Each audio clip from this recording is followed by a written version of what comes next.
We're going to call the meeting to order. So Wednesday, July 11th, Board of Fair Commissioners meeting. And we start each meeting with a legal notice. As information for our audience, if you're not satisfied with a decision made by the Metropolitan Board of Fair Commissioners today, you may appeal the decision by petitioning for a writ of cert with the Davidson County Chancery or Circuit Court.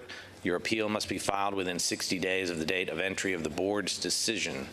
To ensure that your appeal is filed in a timely manner and that all procedural requirements have been met, please be advised that you should contact your own independent legal counsel. Meeting is called to order. First item on the agenda is approval of the minutes from the previous meeting, which was June 12th. Minutes have been circulated to the board.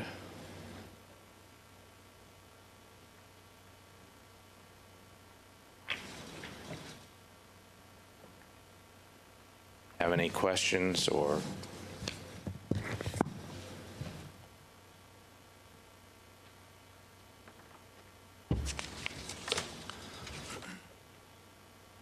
Motion we approve. Second. We have a motion and a second. Any discussion? All in favor? Aye. Aye. Opposed? Okay, the minutes are approved from last month. All right, we will move to public comment time. Please limit your comments to 3 minutes. If you'd like to stand up to the podium, identify yourself and your address, please, and you have 3 minutes for public comments.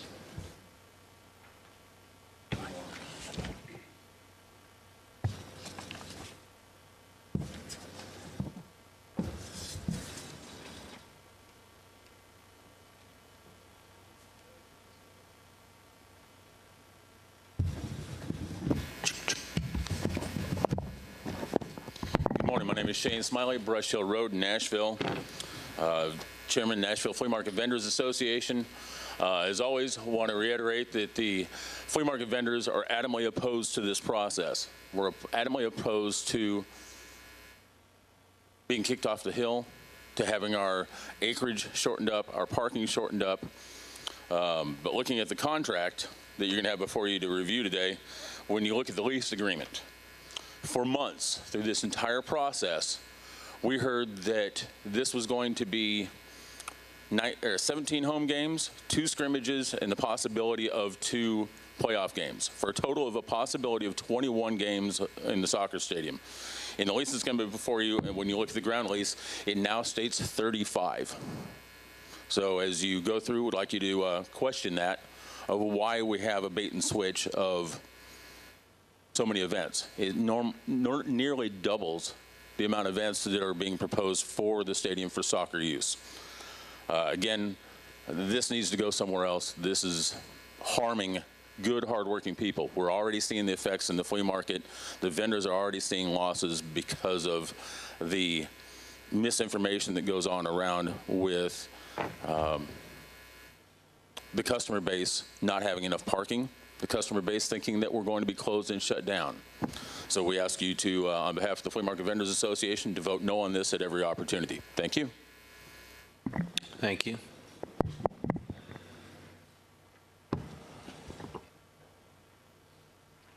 Good morning. My name is Robert Johnson. I'm with Walk Bike Nashville. We're at 943 Woodland Street. Oh, you just dropped out. Sorry? Just dropped out for some reason.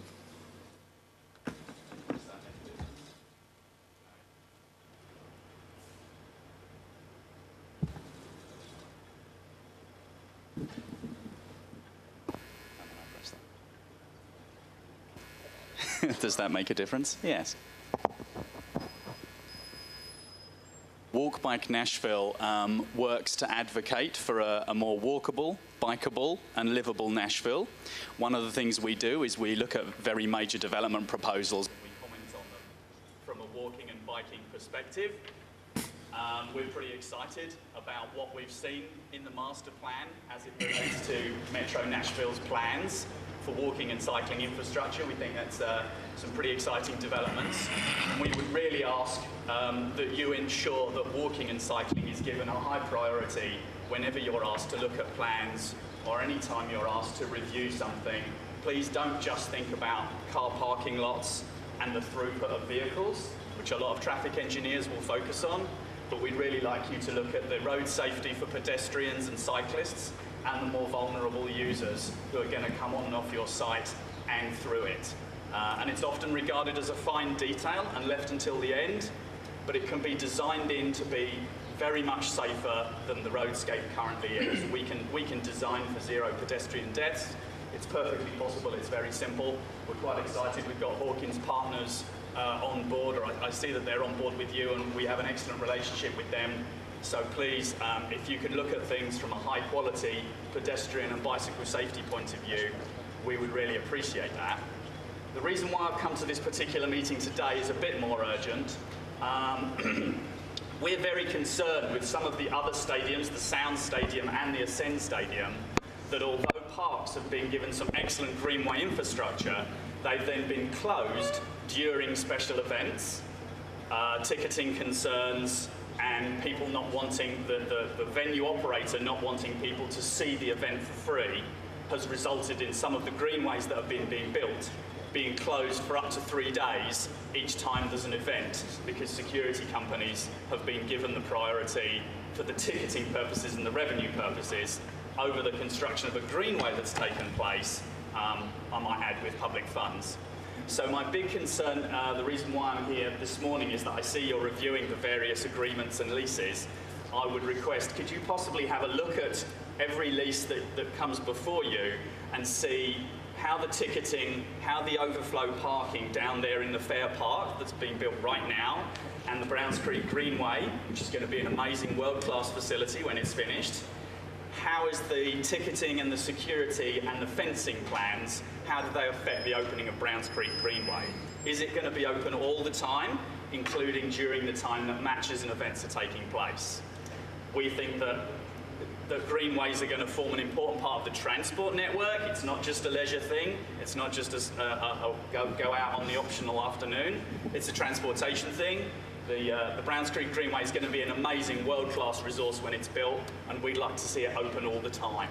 So if you could just have a look at every lease, everything to do with fencing and everything to do with ticketing and everything to do with overflow parking down there in Fair Park, will it enable Browns Creek Greenway to be open during all those events? And if not, now is the time to change things before fences are built, while we can just change things on paper, rather than having a big fuss when we get to a sign that says Greenway closed due to match, and people are trying to cycle through the site, trying to cycle to work, or even hopefully trying to walk and bicycle to the match.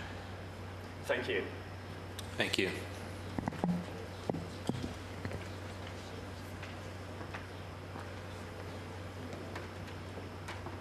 Good morning, my name is James Ronard. I'm here representing vendors from the Nashville Flea Market. I live on 1589 West Webb Road. To re-emphasize the concerns that Mr. Smiley had already previously mentioned, I'm not going to harp on those. Some of the questions that the vendors are asking that they're not getting is, if the Fair Board is still wanting to move forward with the new event space, what kind of timeline from start to finish is the Fair Board looking at? This is going to be a three-part question. What is the proposed timeline for the new stadium? And when will Fair Park be finished to accommodate the parking that's going to have to be generated when you start construction on the new event space? Thank you. Thank you.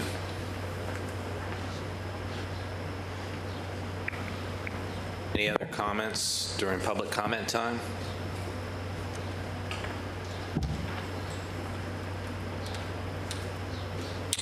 Okay, if Nothing to do with your agenda. I just wanted to say this is my last board meeting.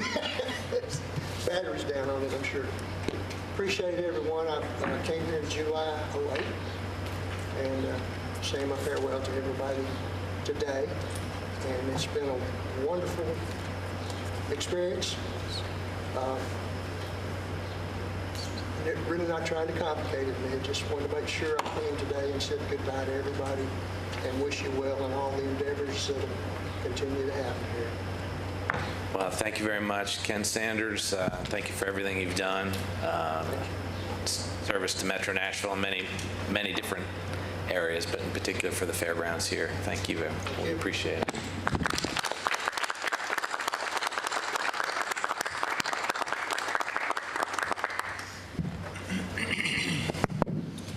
I was going to take the opportunity a little bit later to talk a little bit more about Ken, though. Ken is retiring again. But I do want to thank him specifically. Ken was one of the biggest cheerleaders as early as 2 years ago as we went through the interview process, and he has taught me a great deal about the fairgrounds, about Metro, about working in this system. It's very different from what I came from. So his support and the care that he's taken with my education over the last 2 years has been, it's been critical and very important. And I just want to thank him from myself and from staff, the dedication that he's given the fairgrounds over the last 10 years. So thank you, Ken. Thank you, Ken.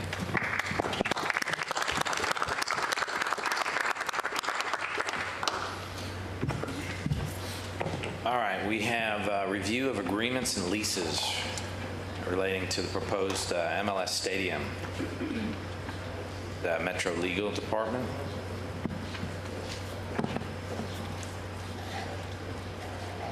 Mr. John Cooper.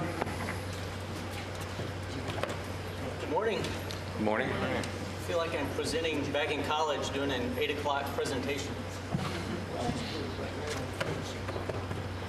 Thank you very much for taking time out of your schedules for this special meeting. I hope that it will be informative and will help you in your deliberations for next week.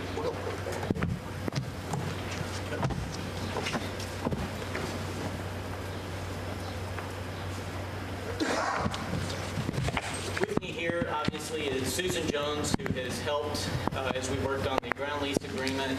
We also have our Associate Director, Tom Cross, and Margaret Darby, who's the attorney for the Sports Authority. They've been involved in the negotiations of these various agreements. Here today is Mary Kavara, who's the CFO of Ingram Industries that you know, and Paul Mercer, who's the Associate General Counsel of Ingram.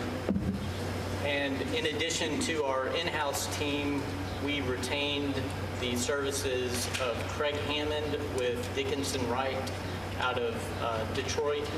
He has vast experience in working on public sports facility deals. He negotiated the deal for the relocation of the Detroit Pistons when they went to their new arena. And so he's been very helpful in making sure that things aren't overlooked.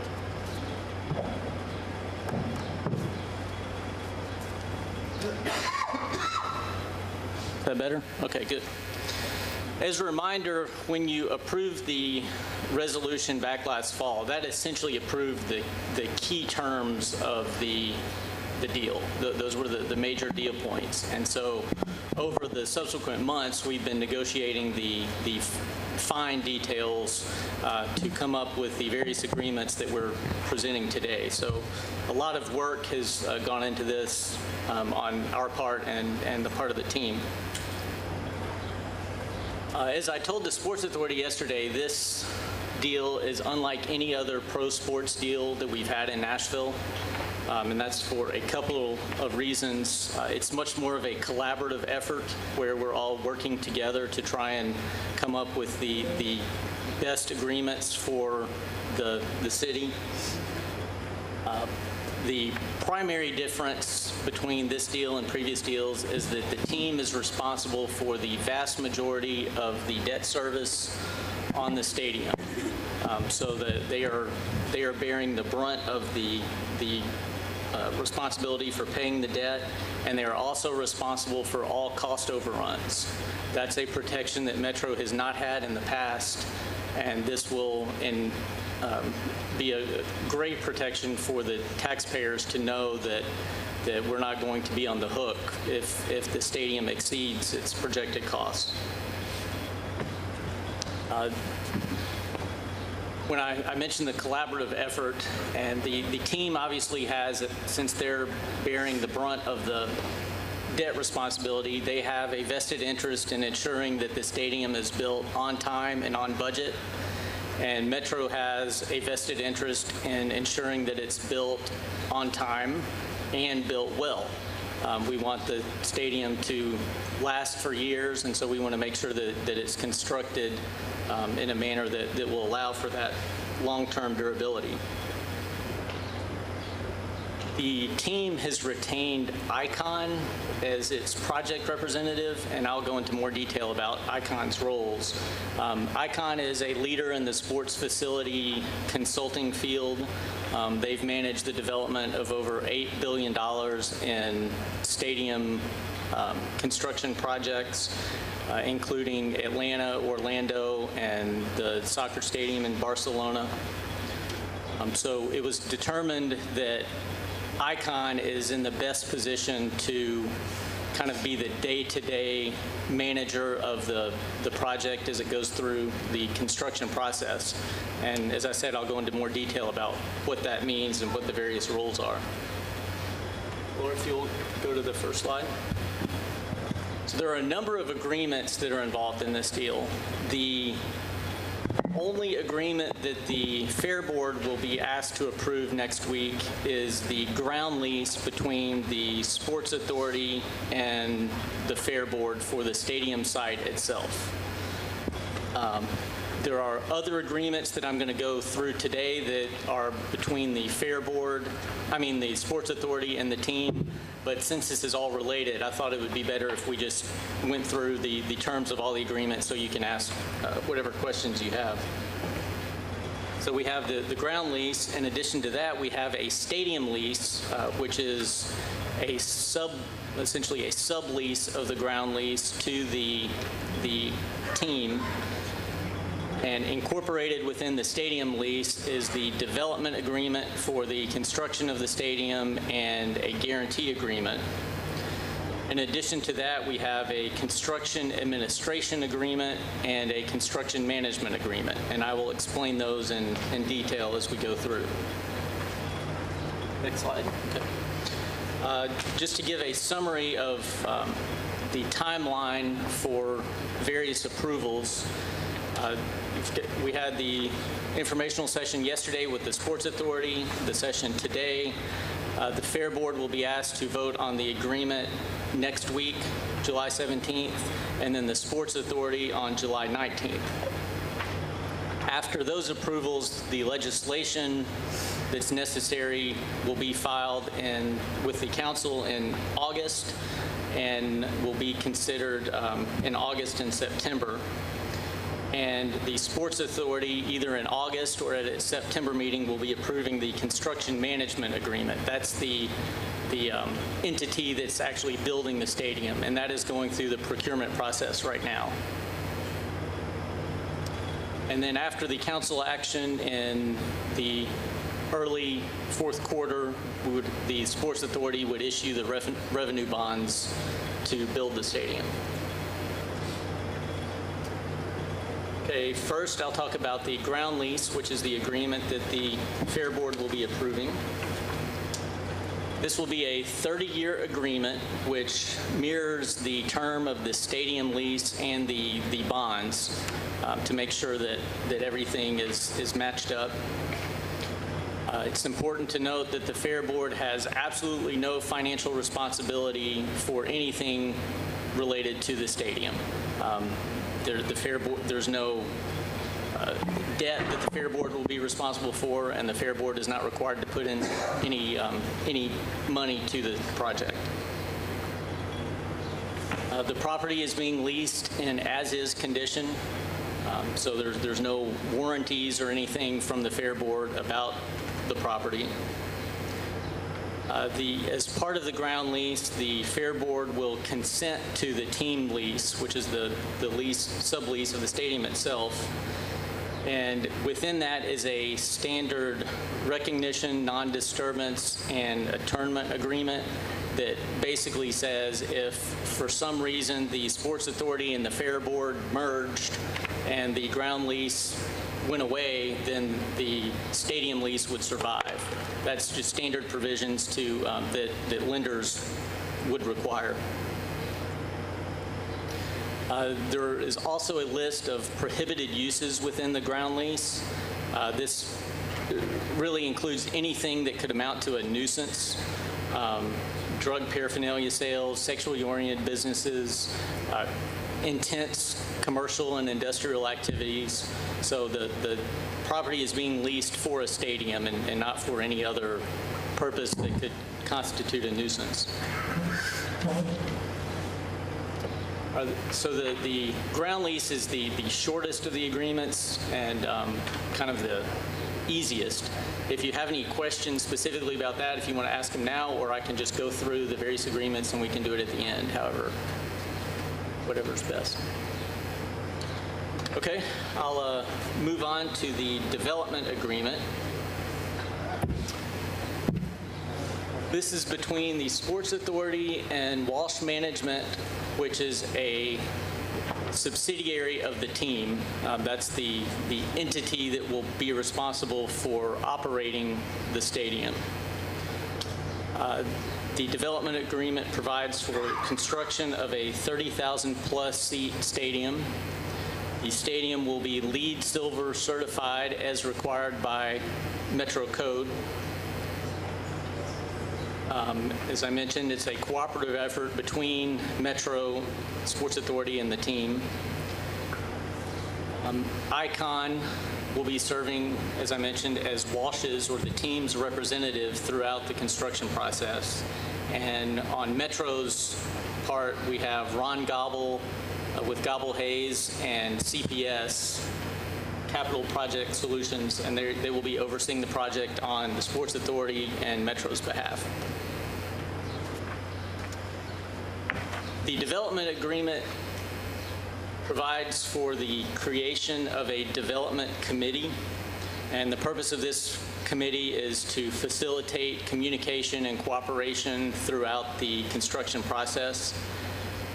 The agreement provides that it would be made up of 4 members, 2 from the team and 2 from the Sports Authority. Ron Gobble, as Metro's representative, would serve as one of those members. The other would be either Monica Falk-Knudsen or a Sports Authority member. And the team's rep will serve as one of the team's rep will serve as chair of that committee. The purpose of the development committee, as I said, is to work together throughout the entire design and construction process to address any issues that may come up, in addition to regular communication back and forth. If there is a change or something comes up that needs to be addressed, then that would go to the development committee for approval. If there is a dispute or a change that would have a material adverse impact on the future capital needs of the stadium, then there would have to be collaboration to resolve that dispute. If the committee could not come to an agreement, then we would have to use some kind of third-party mediation efforts. But the idea is that in order to protect Metro, since Metro will be responsible for the capital expenses, we wanted to make sure that Metro has the protection to address any changes that Ron and CPS think would have a material impact on our capital needs going forward.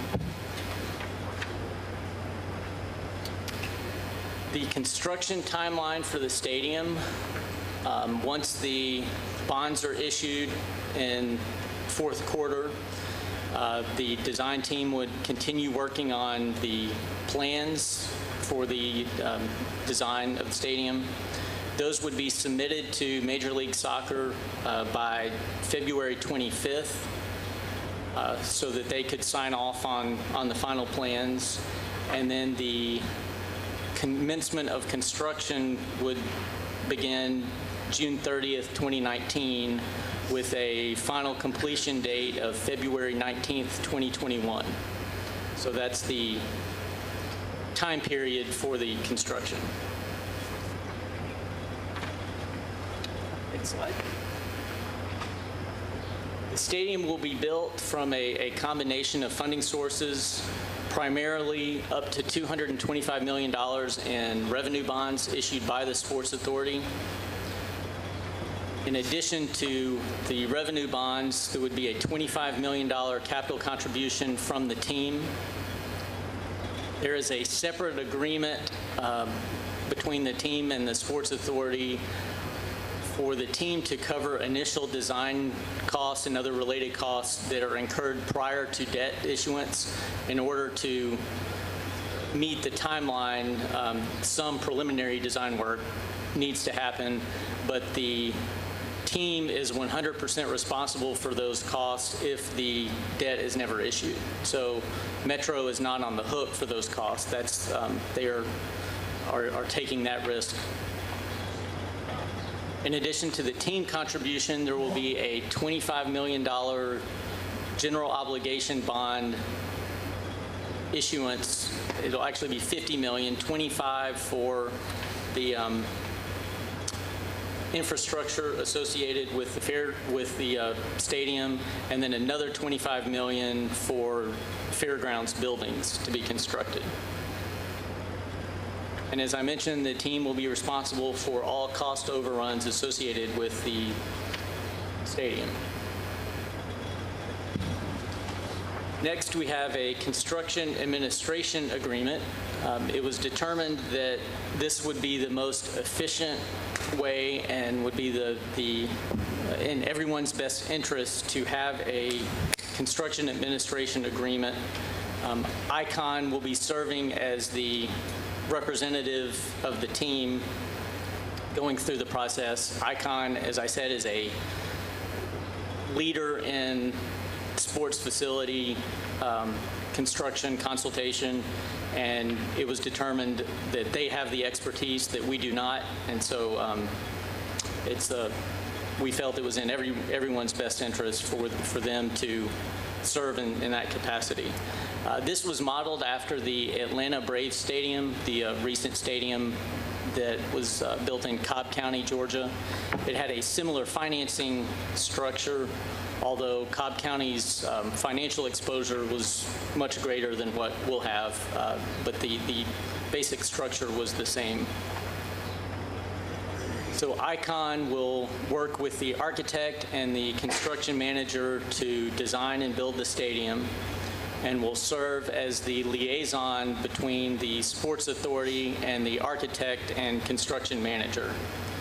They will be responsible for holding regular meetings with the Sports Authority's representatives and the development committee. Specifically, their responsibilities will include developing the project milestones, which is the steps in the construction process and the dates associated with those. They will work with the construction manager to set the guaranteed maximum price, and that would be done in consultation with the Sports Authority's representatives. They will monitor all construction costs to make sure that the project is staying on budget and within the guaranteed maximum price. They will hold project team meetings regularly to discuss the progress of the stadium, monitor the completion of all punch list items as it gets towards the end of construction. They will assist with record keeping to make sure that everything is documented properly in accordance with Metro standards.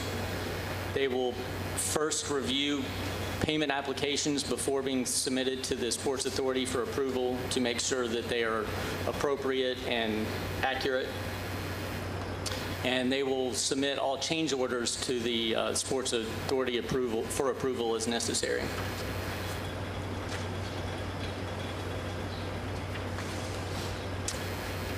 The team lease is essentially the operating agreement between the Sports Authority and the team for the 30-year period.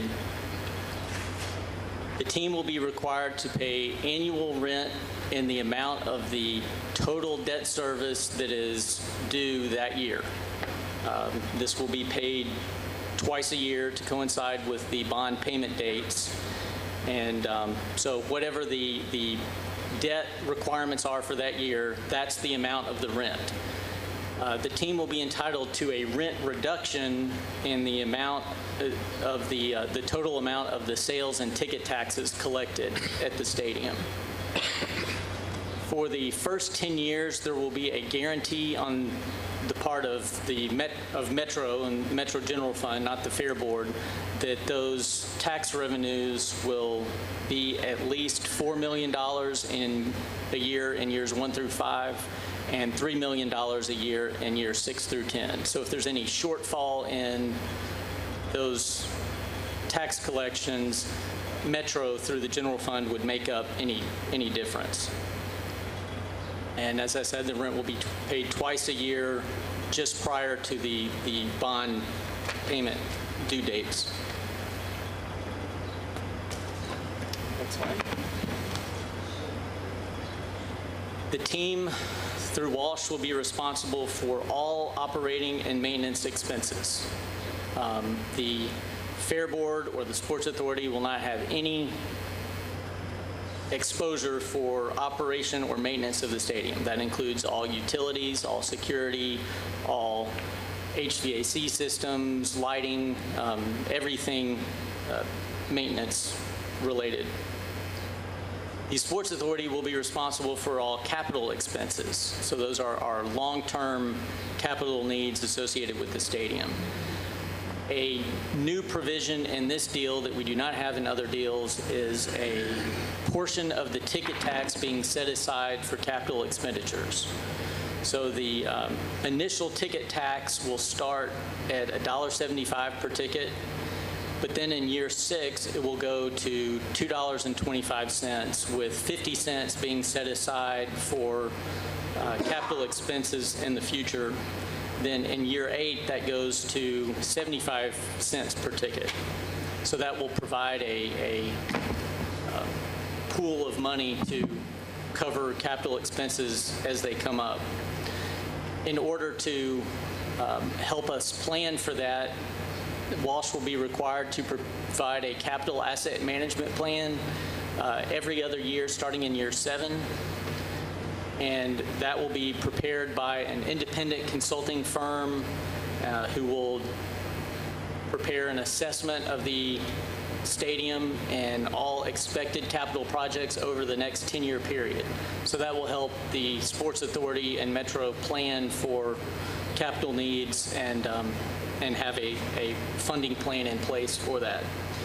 That's something that we don't have in our existing facilities, and as those facilities are getting some age on them, we're running into some issues of seeing capital needs and not having a dedicated funding source for that. So we built that into this agreement so that we're not in that situation in the future with the soccer stadium. The agreement requires the team to use Nashville in the team name and to maintain their operations in Nashville throughout the duration of the agreement. They will be allowed to play up to 3 games at another facility in Nashville, such as Nissan Stadium. But if they do play outside at another venue, they are required to reimburse Metro for any of the lost tax revenue that Metro was required to provide. So if we had to make up the difference in the rent reduction in any given year, if they played games outside of the stadium, they would be required to reimburse us for those lost revenues. And that would be throughout the 10-year guarantee period. The team will be entitled to all revenues generated from operation of the stadium. That's concessions, naming rights, advertising, and parking for their events. A great deal of thought and effort went into the scheduling of events and provisions for how scheduling will be handled. The team must coordinate scheduling with the fairgrounds. The purpose of that is obviously so the fairgrounds can continue to provide the events that it's required to provide under the charter.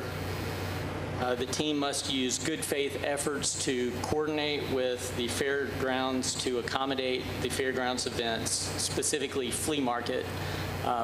Flea market dates are essentially fixed. We know when those are going to be, so that the team's required to work with the Fair Board to make sure that those events are protected. Metro will be entitled to 20 days of rent-free use for any variety of Metro events. We will be responsible for paying the operating expenses associated with those events, but we will not be required to pay any rent to the team. The team is responsible for full replacement cost insurance on the stadium. All of the insurance obligation is on the team. They're also required to provide $50 million in commercial liability insurance, naming Metro as additional insured.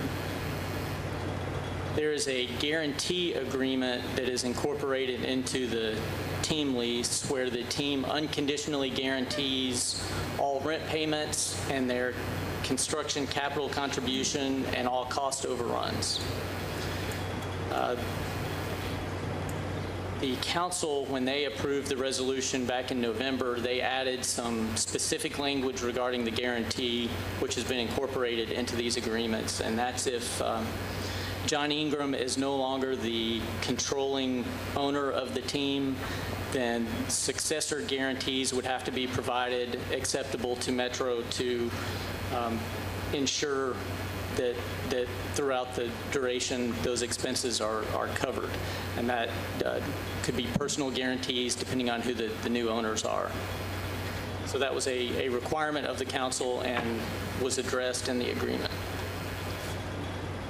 The team will not be allowed to assign the stadium lease without the permission of the Sports Authority, and the lease includes standard provisions that MLS requires, making them a third-party beneficiary and allowing them to step into the shoes of the team in the event of a default to make sure that their interests are protected. Fine. Next is the construction management agreement. This will be approved by the Sports Authority in August or September. This is the entity that will actually build the stadium, the contractor. The construction manager will be selected through a procurement process that is currently underway. The close of bids on the construction management RFP is July 17th. After the close of bids, the evaluation committee will review those, and then we'll make a determination as who to make the intent to award to. The construction manager must have substantial experience in similar projects. That's built into the RFP so that you know that those bidding have the necessary experience to build something of this significance. The construction manager will work with ICON to provide the guaranteed maximum price and will be responsible for completing the stadium on time and within budget. The agreement includes liquidated damages based on comparable venues to ensure that the stadium is built on time, and that if there are delays in meeting any of the construction milestones or failure to complete it, then the construction manager would be responsible for paying those liquidated damages. There is a DBE participation goal it has actually been determined and is in the RFP of 30% for DBE participation on construction of the stadium.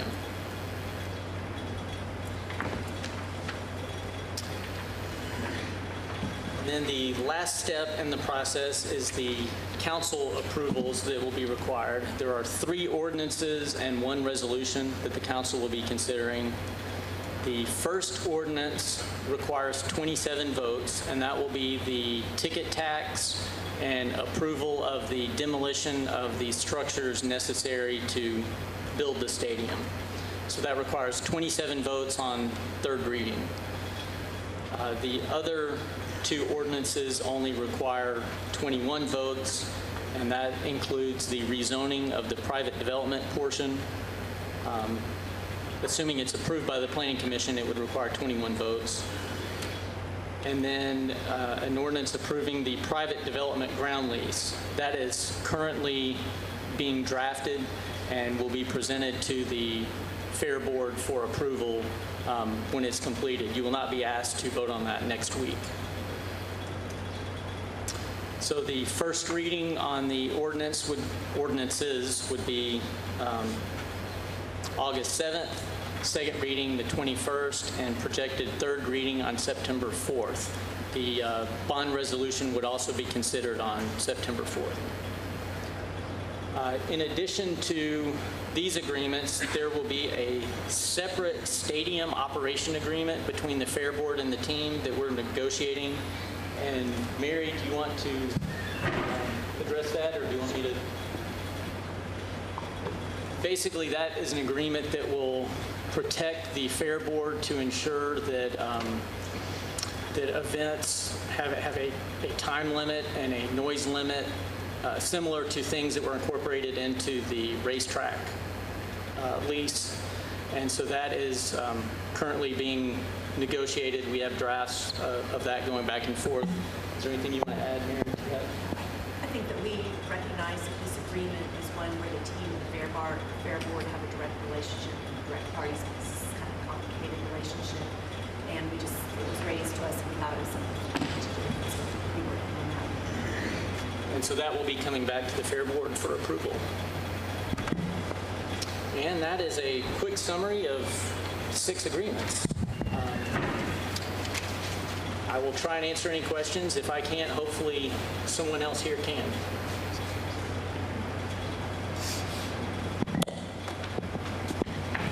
Could we perhaps speak with a member of the team? Maybe Ms. Kvar?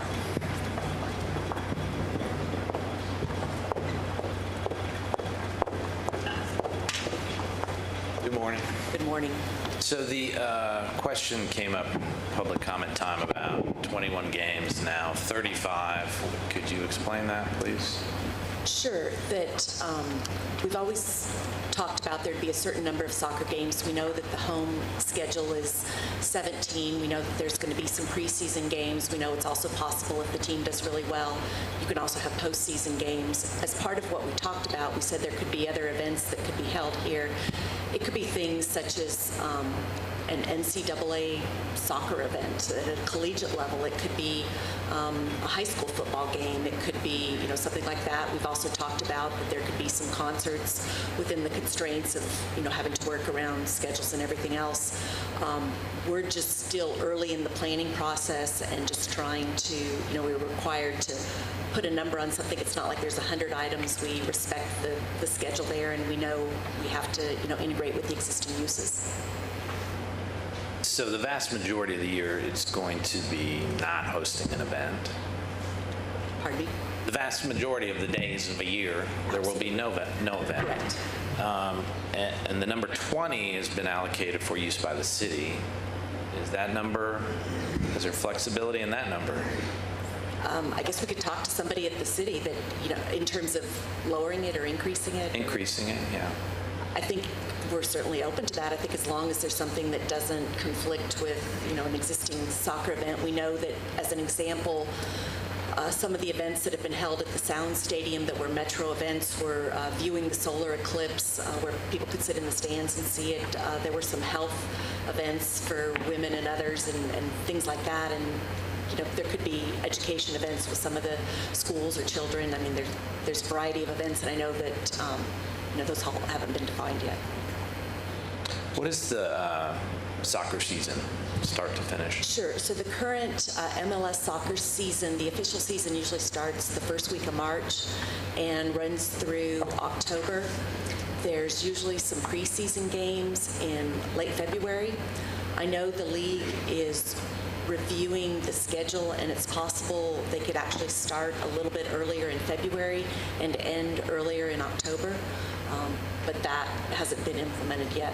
It's kind of the March, so during the time frame of March through October, there's only 17 home games. Do you know the core of those home games, like what months those are in? Generally, they're maybe 2 a month, possibly 3 some months. It kind of just depends on the schedule. And, as you can imagine, the league right now would be working with 28 teams about home and away and things like that. But generally, as we've looked at schedules around the league, sometimes some teams have had 4 a month, other times there may be only 2 in a month. Then there's usually a slight break during the summer, like for example now during World Cup when most of the teams aren't playing in case they have players at the international level. So the flea market weekends, which are the last weekends of the month, are those... So we've had initial conversations with the league and others, and we've told them that we need to, as we work and as they work through the schedule, that we're saying here's weekends where we can't have a home game. It's possible there could be a midweek game in the evening instead of that weekend, and we know that is what we are working around. Okay. Any thoughts about we're having a fair on the facility, how we can incorporate the stadium into the footprint of events for a fair? We are open to ideas. We've certainly identified that the concourse is available if that's needed for certain events. We could figure out, if the concert's going to be held, obviously we need to do something to protect the grass surface, so you could do the same thing during a fair. And, we're open to sitting down and talking to folks about how that might happen. Okay. Are there any events you foresee that you wouldn't have to protect the grass, that would involve the public, that could be... I would imagine there could be, I'm not the turf expert, right, but as we go through the design process, which is just starting right now, we will be talking to experts about that, and we'll get more information as we go through that and be happy to share it with the board as we learn that. Okay. Does anybody else have any questions? Follow up on Ned's question about the 20 rent-free days. Your mic's on. Follow up on Ned's question about the 20 rent-free days for the city. Does that include or exclude the fairground days that we would get to use the concourse and whatnot? It excludes the fairground days. So we would get additional days for the fairgrounds? Yes. Okay, thank you. Ms. Kavar, throughout I think part of this I'm going to have a question for John, but regarding capacity of the stadium, there's ranges provided. Has there been any change in the planning that is looking to have the stadium be beyond 27,500 seats? Thanks, Jason. So we are currently working through that right now. And as we've gained more information about the success in Atlanta, and if you think about it, we're trying to build something into the future. And for 30 years, and we know soccer is getting more popular. We think that it's more likely that maybe something like 30,000, you're not going to see us come in and say we want 35. There's no designs for that, but it's within that slight margin that we think it might make sense to increase it above the 27.5. And regarding the provision for NCAA football events, part of this, I'm going to have a question for John, but it says not to exceed 2, but without further approval. Has there...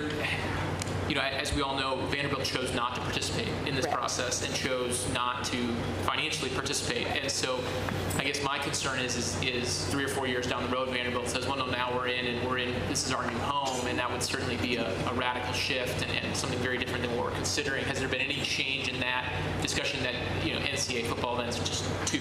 No, it's just 2, and it could be Vanderbilt choosing to play, one of their early games here. It could be, maybe there's somebody else that wanted to come and play a championship, a smaller league or something like that could use a stadium of this size. The other thing that we're also focused on is football would have different wear and tear on the field, and so a whole season would be very challenging.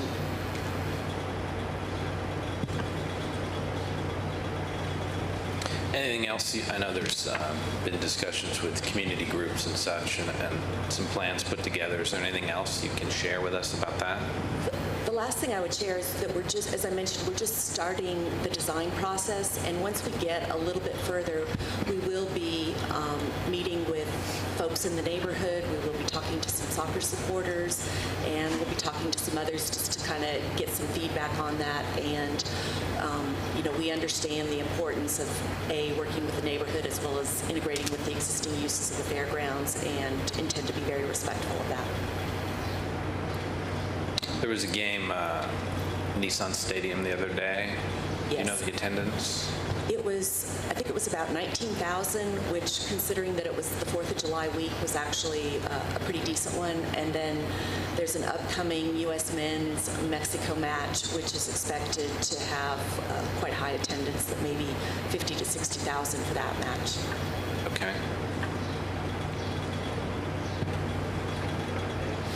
Anything else you want to tell us about this? I can't think of anything right now, but we're here and happy to answer any questions that anybody may have. So thank you. Thank you. Anybody else have any questions? Questions for Mr. Cooper? Okay. Thank you.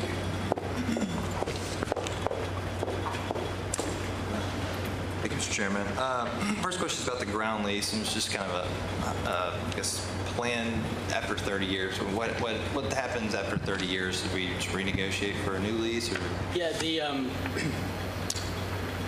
provisions in the stadium lease with the team provide that at the end of the 30-year term, there is the possibility of an extension, but that would be negotiated at the time. So the terms of that agreement, the rent, all of that would have to be negotiated and agreed to by everybody.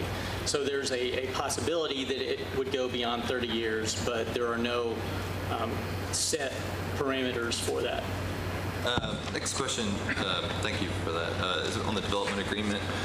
It's the first time I think I've heard of CPS being working on our behalf. But can you describe what their role is? And sure. So different from Metro has a contract with both Gobble Hayes and CPS for project management activities.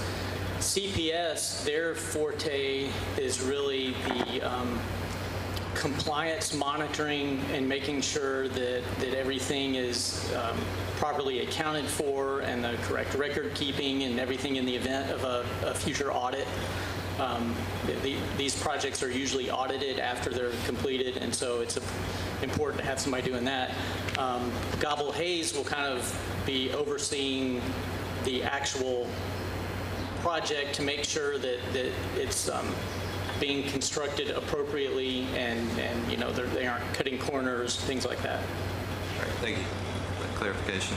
Next question is about the team lease, and Commissioner Bergeron brought up a good point about the Vanderbilt option. If say something does change materially in the usage of the facility, down the road that we're not considering, does the team lease currently have that kind of flexibility built in, or would that need to come in and come back to the interested parties? If it was going to be a material deviation, there would have to be an amendment to the agreement, which would have to come back.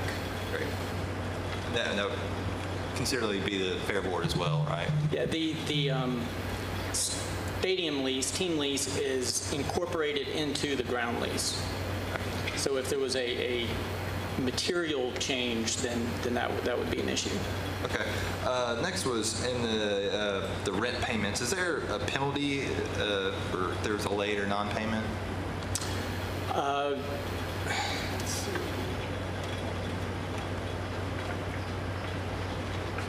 John, I think it was a default. Yeah, it's certainly a default of the agreement, and we could pursue the guarantee agreement. That would be the first thing we would hit is the guarantee. I don't know that there's a specific so much per day, but if they failed to pay on time, we have the guarantee in place to make sure that that's covered. What is the ticket tax currently on the? Currently at the, you mean for the other facilities? I mean, for this facility. It'll be $1.75 starting out. It hasn't been established yet. That's part of what the council has to do is approve the ticket tax. So the 50 cents and 67 and 75 cents and 8 and beyond, is that an added to that? Yes, yeah. So the ticket tax would go from $1.75 to $2.25, and 50 cents of that would be set aside for capital expenses. I don't know if anybody here is from Metro Finance, or maybe Monica might can answer that, but I can't remember the pro forma from those 50 cents and 75 cents, ticket tax for those years, and how comfortable we feel that will cover, whatever potential capex needs may be needed.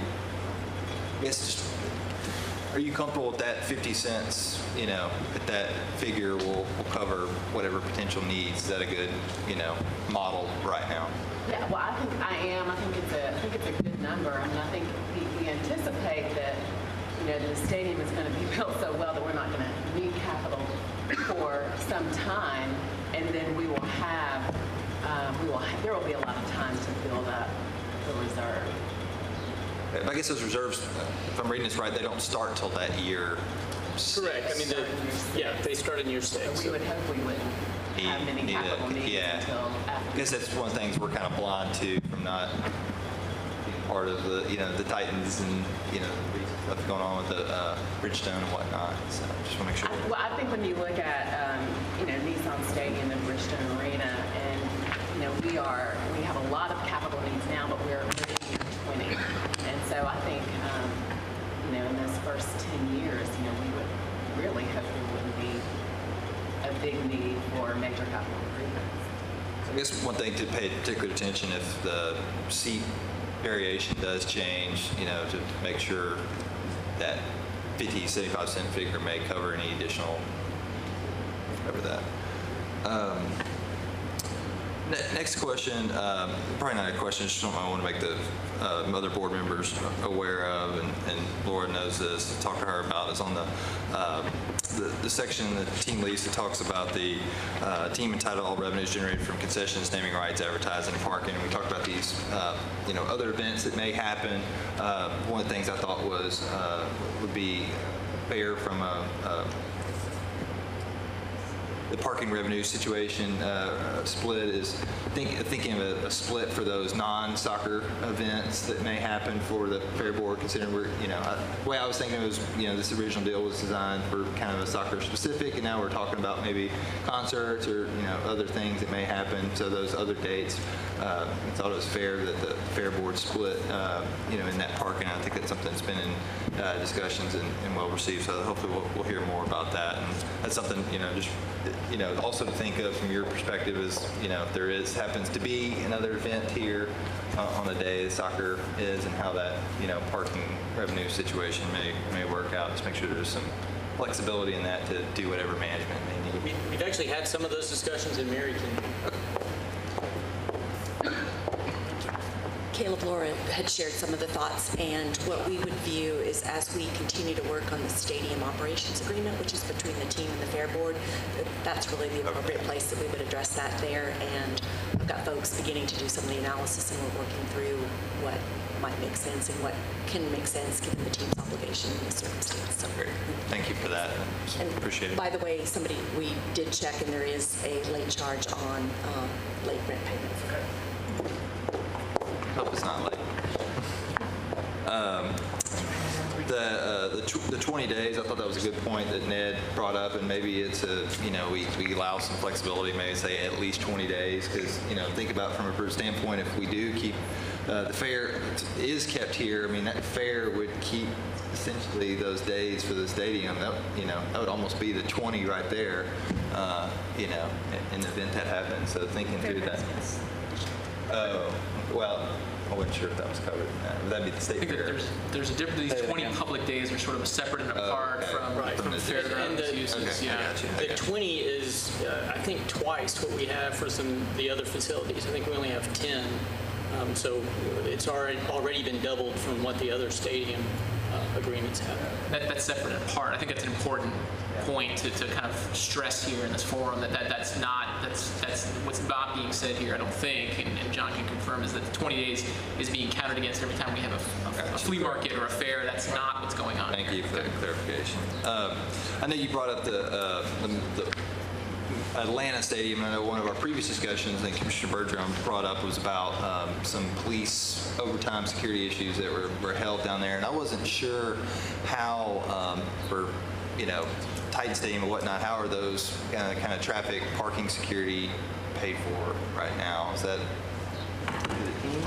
The city pays for parking for Titans events. So they have a contractor, Sports Authority has a contractor that works Sports Authority events. The team pays for that same structure and receives vision? Parking revenue. That same structure vision for the stadium? Where the team would receive parking revenue? No, the security parking. Security. Yeah, sorry. Oh, so Like traffic management, right? Is that what you're getting at? Yeah. Your point that exactly met in Atlanta that was not covered in the planning, and I think the city is now hit with a $750,000. I think there were provisions in some of the Braves leases that put a lot on Cobb County to cover traffic management and security around the stadium and whatnot. And I guess that if that wasn't your question, I think it was. Yeah, I think that was my question. I had that question too. Yeah, how this team agreement sort of addresses those responsibilities as to security and sort of traffic management around in and around the whole footprint on a game day. Well, the team would be responsible for all operating costs on premises, which would be security and traffic flow within the fairgrounds. For exterior traffic flow, that's coordinated through the police department. I know the Titans actually have an agreement with the police department where police now provide security inside the stadium as well, and they pay for that. But as far as the outside traffic control, I don't know if that's part of the special events money through the police department or if there's a... I believe that is special event revenue or expense from the police. Thank you. Questions? Appreciate it. Thank you. Cooper, my understanding is there's related to the size of the stadium and the ticket tax, there may be some statutory need to sort of say that 30,000 capacity number. Can you address that issue? It depends on which statute. There's this stadium would really fall within the definition of both a municipal arena and a municipal stadium. The municipal arena has a seat threshold of 10,000, and then the municipal stadium is 30,000. But the intergovernmental project agreement that was part of the resolution approved by the council included kind of either one of those statutes were listed, I believe. Did you mention there was something you were going to ask us to vote on next week? Next week would be the ground lease. Okay. For a full board meeting? This board? Okay.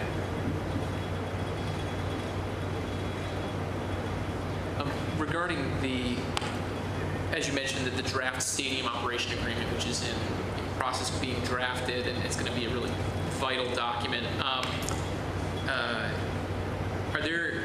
I just want to make sure that there's been consideration placed to the RNDA's language and also sort of the miscellaneous provisions of the ground lease that talk about conflicts with other agreements, that we're all comfortable that the subsequent stadium operation agreement will not be sort of superseded by the ground lease or the stadium lease, so that sort of they give the team broader use of the land than the provisions of the operations agreement, just to make sure we're comfortable that everything fits together in the pieces. And then kind of following up on a little bit on that issue we talked about with Vanderbilt, in this team lease, I think it's paragraph 10F, it talks about NCAA football events not to exceed 2 without the approval of the executive director of Fairgrounds Nashville, which approval shall not be unreasonably withheld or delayed. I guess what I'm wondering what that provision is can it reasonably be, the standard for unreasonable versus reasonably withholding approval, and Yeah, I think that we do have the fairgrounds and the director do have the right to say no. I mean, I think if they came in and said, you know, we have, you know, such and such school wants to come play a game here, MTSU or whatever, and so we're actually going to have, we want to have 3 this year. I think saying no to that would probably be unreasonable, but if they came in and said, we want to have a full season for MTSU or someone, that that would be a material change that we would be able to say no to. I wasn't able to see the provisions regarding to the camp, the capital asset management plan. Could you point me to where those are in the whatever document?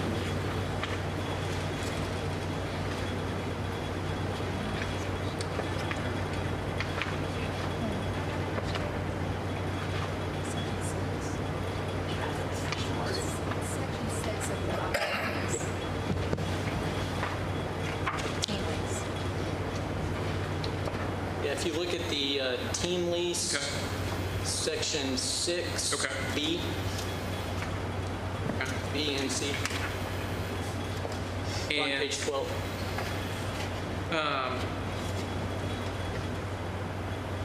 so would it be subsection, subpart 3 there about an independent, and what I'm getting at is the independent inspection, kind of trying to ensure and understand that, you know, the choice of that firm, and making sure that it's not, with all due respect to the team, that it's chosen by someone other than the team, so that we're comfortable that the assessment is independent and doesn't, you know. Yes, I think the Sports Authority would have to agree with the selection of the independent consultant. And then I think my last question is kind of following the comments of the gentleman from Walk Bike Nashville. I know it has definitely been an issue with regard to the Greenway, especially outside First Tennessee Park being closed for extended periods of time. I know a lot of folks are pretty upset with that. We have a little bit of a different circumstance here because our envisioned Greenway is decently removed from the stadium, but between the ground lease and the lease agreement, you know, we didn't have a Exhibit A for the premises, so I want to confirm the understanding of what the premises is and whether any of these agreements actually will even touch our Greenway that's coming in here at Fair Park in a similar manner where there could be interference. Well, those are being worked on right now before any of these are executed, the agreements will be there, but I think we should think about the current rendering. The stadium footprint is not adjacent to Right. that, unlike the Sound Stadium where the greenway is almost right in the outfield there. Right. And so that's one of the things that, as we mentioned, is starting the design process and paying attention to that, but I would imagine when we think about Nissan Stadium, we've got the security really getting into the stadium, obviously parking is a separate issue. There's plenty of security to get into the stadium, it's going to be much closer to the stadium, just need to get there for the baseball field. We're aware of the concerns and as we look at this, make sure we share that parking. And I would think that might be a decent place to put a provision in the stadium operation agreement.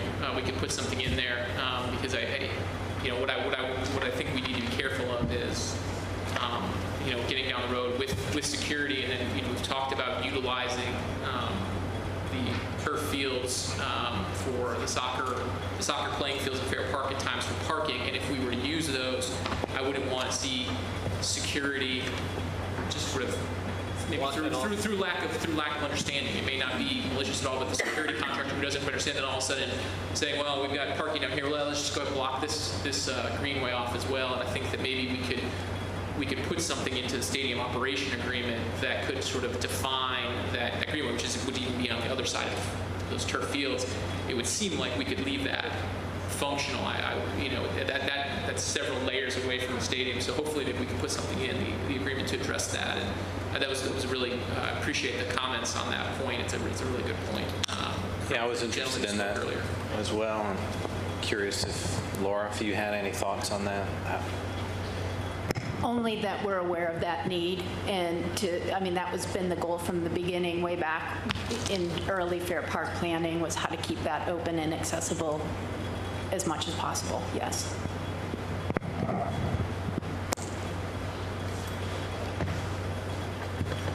So the fields may be shut down, but Greenway. Yeah, that was a goal from the very beginning, is to be able to keep that, because it was looked at as not just,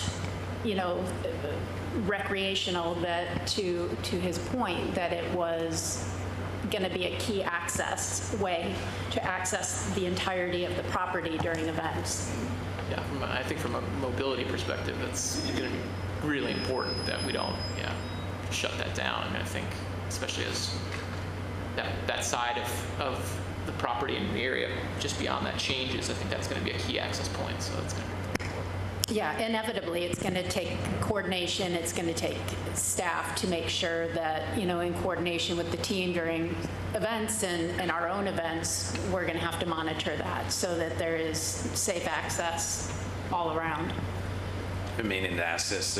We have some pretty ugly fences that have been there for a long time. Is there anything in the plan for Fair Park that shows a different? Fencing is part of that. It's a combination of fencing and bollards to regulate access. Obviously, that's important for us to be able to do ticketed entry and parking control and such, and security of the site, but in a way that it doesn't necessarily look the way it does now with the chain link and barbed wire. Okay.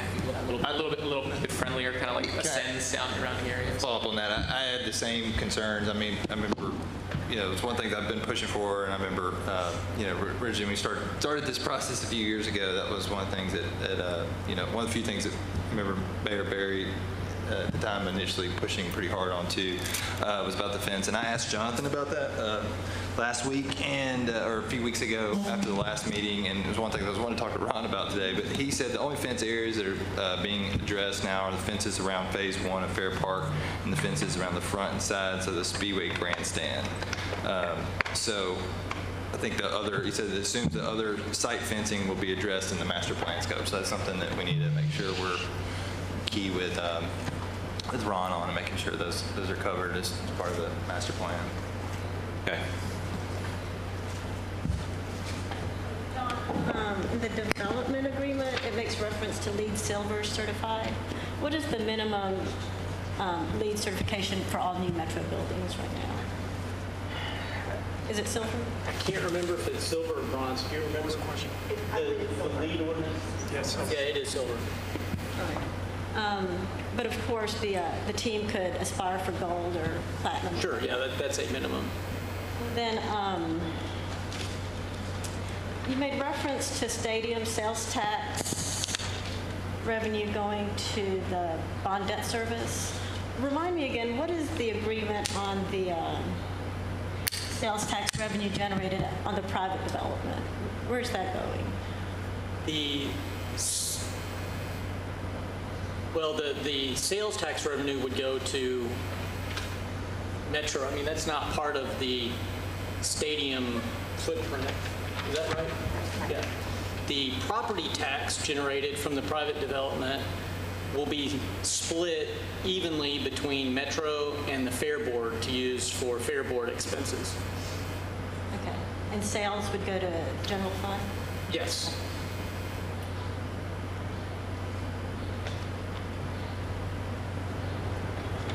Do we get to appraise it?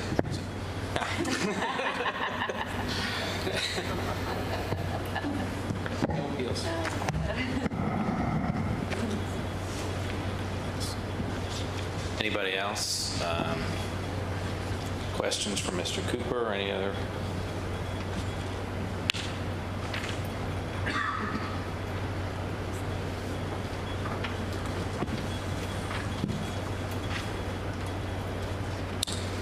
So we're left to digest these till next week. Another week.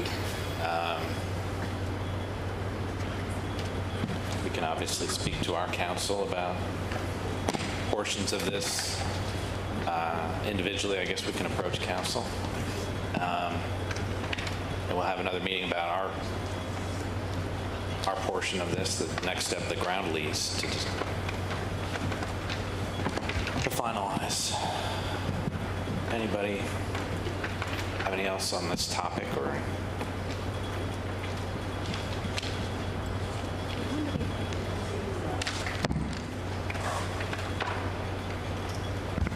What's the question? How soon do you think we'll be getting a copy of the operating agreement between the team and the fairgrounds? Let us visit with Laura and she'll be able to get a response.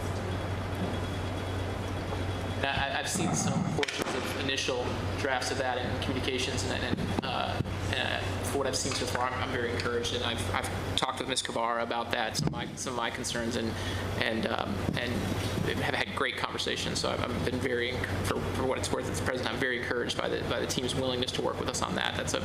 They're really stepping up to want to be a good active stakeholder along with everybody else at the fairgrounds. So I really have been happy so far with their willingness to work with us on that.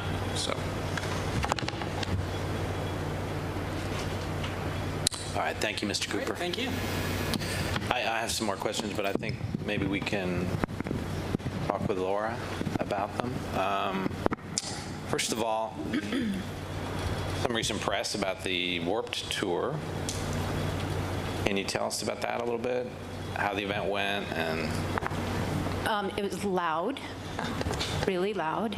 We had it inside the Speedway this year, which was fantastic. And if you saw coverage, we had about 12,000 people on site yesterday. We had some heat-related issues, without a doubt. There was a lot of activity, and it was 95 degrees. So I have to give a lot of credit to Nashville Fire and Nashville Police. They did a fantastic job. I know a lot of people were treated in our first aid and in our cooling tents. We did open the grandstands to make sure that the guests had shade and could rest in the shade. So it was a great event. It really was great. We can't give our staff enough credit. And the Warped Tour and their guests, it's one of the most organized, well-run events that we have. They're very conscientious of our property and leave it very clean with how many people were on the property at one time. Can I ask a few questions? Okay, so I saw a lot I wasn't here, but I saw a lot of the coverage and a lot of the photos and video. Has that been a typical crowd size for the Warped Tour here? Well, this was my second, and last year we estimated about 6,000, about half the size. So this one was quite large. Now we have heard The last one, right? that it's the last one. So maybe that had a part to play. The other thing, it looked like a little blip inside the Speedway footprint. I mean, it looked like you could fit more people in there. I mean, what do you think if we had more events inside the footprint there? From my understanding through Mr. Wallace, who managed that event for us, they were very pleased with the setup. They liked it better. It was easier for them to set up there because you're not on the grass and the mud. It did rain a little bit yesterday, so having it on the pavement, on the infield. There was room. I think we'll learn as we go along of maybe the layout, learn a little bit better. But they had decreased the number of stages from 7 to 5. I think that helped in that setting, but you're right, there was definitely room for I mean, essentially you more. had a festival We inside did. the footprint of the Speedway. Yeah, and we did not use any of the large oval. Where people It was pretty much contained to the quarter You and can the sit in the ends. grandstands under and get some shade up there and still see the music and okay. Yeah, appreciate the response, getting people out of there that were having heat trouble, but it did just seem like a successful event. We haven't done things like that in a long time. Fanfare used to have a lot of concerts there, but it used to be just one main stage and then the grandstands, but having those various stages, and I think it is a good marketing tool that people will see how well that was set up and run, and the stages rotate. All 5 stages don't play at once, so people were able to, see a band at one stage, and then when they were done, transition to another one. They went through like 60 bands yesterday, done by 9. So 60? 60. Okay. How was overall traffic flow entering along Wedgwood? I understand that there were some congested times, and what was your overall feeling on that? It was busy. I headed out to the Sports Authority board meeting yesterday about the time where a lot of people were coming in. Metro PD had shifted the roadway a little bit under the pinch point, under the railroad track on Wedgwood, in order to open up 2 lanes of traffic coming off the freeway to Wedgwood, and that helped, but it was backed up. It was backed up solid from 65 in through Wedgwood. Craighead and Bransford weren't so much, but the majority of traffic was coming in off of Wedgwood. If that's going to be looked at as part of the traffic study? Yes. So were there 60 tour buses of some size? Yeah, there was a lot of buses and RVs, and they come in. Most of the setup for all of the stage setups were actually done that morning. So people started lining up probably even into the wee morning hours to get in, and then they did all the stage setups because they were portable on big rigs, pulled them in, set it up. They were completely set up in about 2 hours. It was amazing. You think they had, as part of the site plan or overall event plan, had enough first responders? It was a warm day. So I think it's absolutely worth following up with fire, and I think Vanderbilt Health possibly was there as well, and the police. But like I said, they had cooling tents, they had a first aid tent. It looked very busy. Wonder if we can do some more proactive planning, whether events come near now and stuff like that. I have to think that being on the pavement probably contributed to that as well versus last year, which was on the grass. But just thinking through, as we do have more events, and hope we'll have more events like that out there, that we're doing our due diligence. Yep. Shifting off that for a second, James asked about timeline, proposed timeline, specifically for the flea market. Anything you can give us a sense of? It seems like there's some pretty aggressive timelines here for different. No, it's a very aggressive timeline, and absolutely there's going to have to be some planning for parking, because if all approved, we're going to want to start construction of new facilities as soon as possible after all the approvals are had. So, that could be as early as September, which, we've got the fair, we've got October Flea, we've got some Christmas Village. We've got a lot of events prior to Christmas that definitely will be impacted from the park, those fields possibly not being ready to support parking on the fields. I think the hard surface lots will be absolutely ready, but we're going to have to make some adjustments and figure that out, because we will be losing spots. What have we learned or been told about a timeline to build new buildings? It's going to be tight, without a doubt. But the plan is to, again, start as soon as possible once all the approvals are had, so that we can be ready, pad ready, before June 30th. So they can build buildings in 6 months or 10 months or a year, or do you know? Ron and his group are crunching timeline right now to figure out how to do that. I think that is a very valid question and concern of how fast we can get our building up. They're looking at a variety of materials, a variety of options on pre-manufactured. I think there's some concerns about materials ordering, steel, for instance, and what the lead time on some of those materials are for construction. So they're working through that on their end right now. Going to be a victim of the president's trade war in that regard?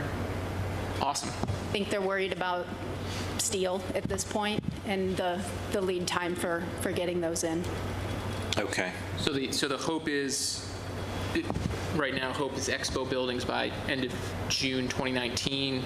Fair Park open in March of 2019, or is it before that? Yeah, I mean, Well, it'll be parts of done. it, yeah. It'll be done, by the end of the year. Yeah. But, as far as any programming, Parks only programs from April to October. Sure.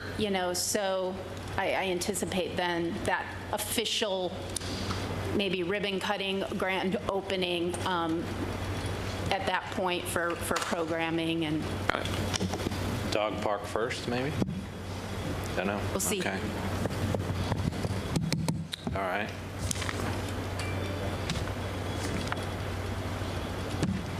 Mr. Jones, do you mind giving us an update on the upcoming fair? I can. I was planning on next month as far as having a handout. But yeah, the fair, of course, September 7th through the 16th. And we're definitely excited to have another year of 10 days of beautiful rain. Is that the forecast? That is Farmer's the forecast Almanac? Yes, that is the forecast, so we've put that in. Also, we'll have the ham breakfast again this year during the fair, and of course, all of our livestock events and everything. Like I said, I'll give a detailed presentation if you'll put on the agenda next month with a handout that I'll give you. But all in all, we're excited, just working forward to trying to put on the best fair possible that we can do here. And we're just hope weather, is one of the biggest things. So. Did you see any of the coverage of the Warped tour? Well, I didn't see much coverage, but I was here yesterday. So Okay. I guess saw it firsthand, so. Okay. It was good. And I go back to parking. Did you check it out? I mean, did you? I heard it. Okay. Just a lot of thumping up in the office up there. But no, just peeked in, but I didn't go down. And it's a little younger. I mean, I hate to say I'm old. It makes you feel old a little bit when you go down there. So it just. Go up in Laura's office and look at it. I mean, yeah, for sure.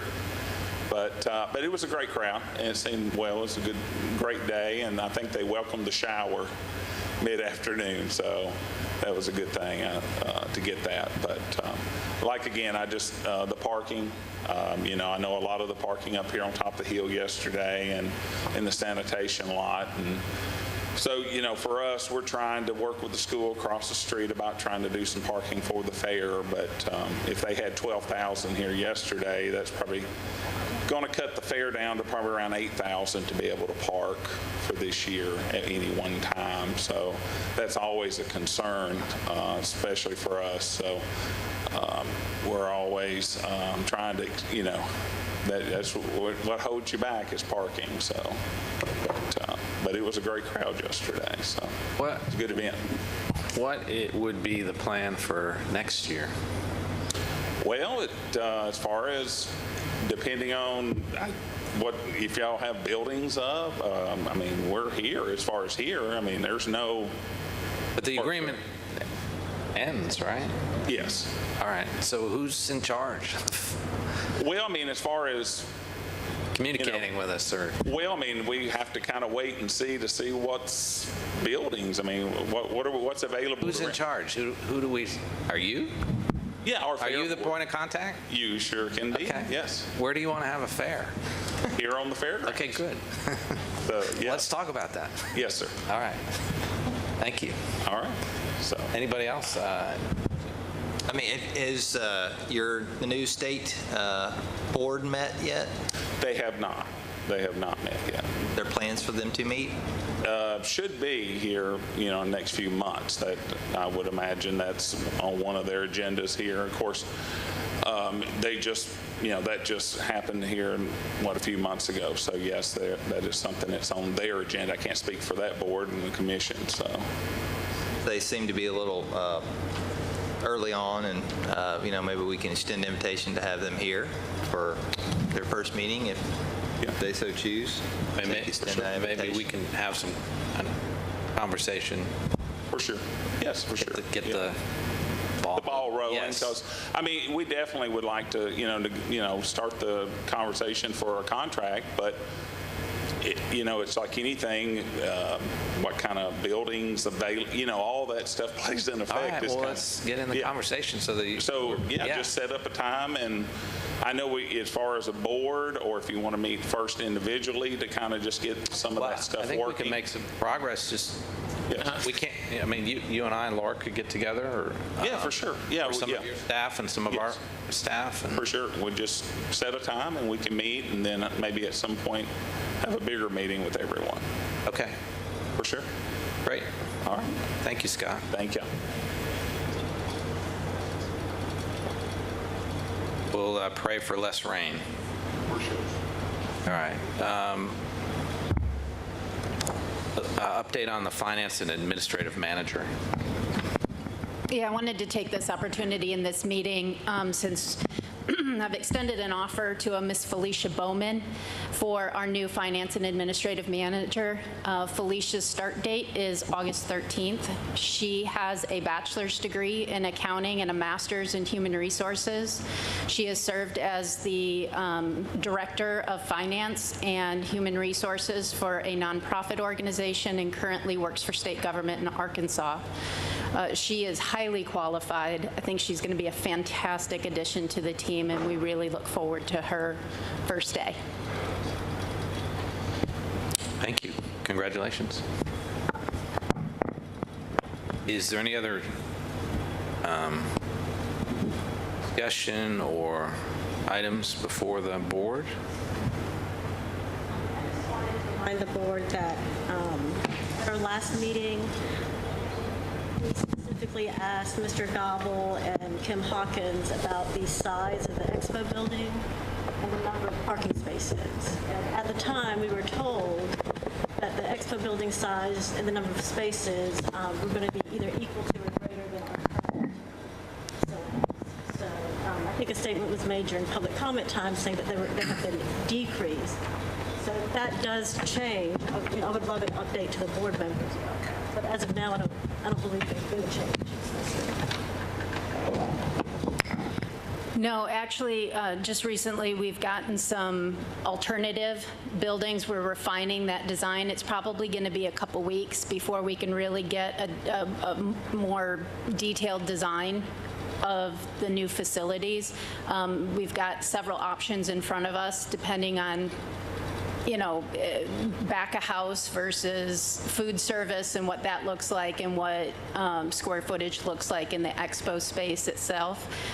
It's fluctuating a little bit, but the building itself, the buildings, the structures are coming in at about 125,000 square feet. How many square foot do we have currently on? 121.9. Okay.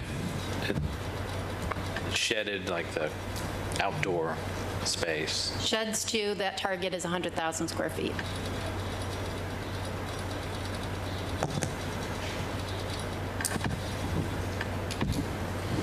Okay. Anybody else? I would say that 125 doesn't count like the concourse potential use space that we could have from, new use space that we could have from like the stadium concourse. It does not, and it doesn't include, Greenway and- it doesn't include our expansion space as well, that we've got designated for Future building. expansion. Yes. Yeah. Okay.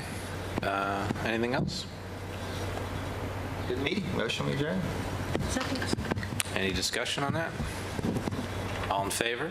Aye. Opposed? Okay. Meeting is adjourned. Until next week. Till next week.